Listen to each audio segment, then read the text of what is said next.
When the novel opens, Ada and Everett, the two main characters, are 9 and 11 years old.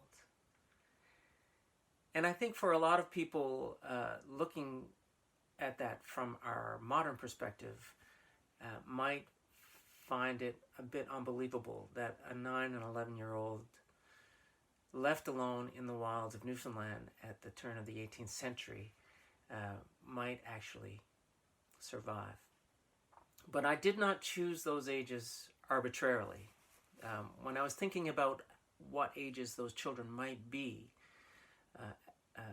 at the time that they're orphaned, I was thinking specifically about my own father. Dad was born and raised in a Newfoundland outport called Western Bay, which is where I'm filming this right now.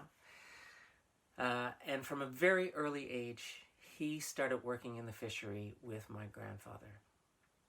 My grandfather owned a small piece of land down on the Labrador coast, and he every year took part in what was called the Labrador fishery. And my father went down the coast of Labrador with him every year in the spring, and they spent the entire summers down there fishing for cod. My dad was 9 years old when he first started doing that work, although he likes to point out that he didn't take on a full share of the crew until he was 11. So by 11 years old, he was a full shareman on a fishing crew.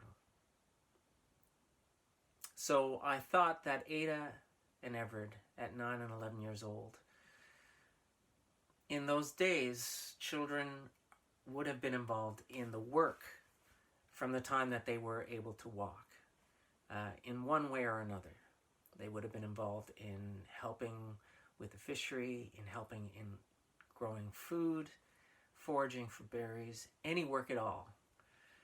So by that age, they would have been versed enough in the work of it and would have known enough about what was required that it wouldn't necessarily follow that they would starve to death if they were left on their own.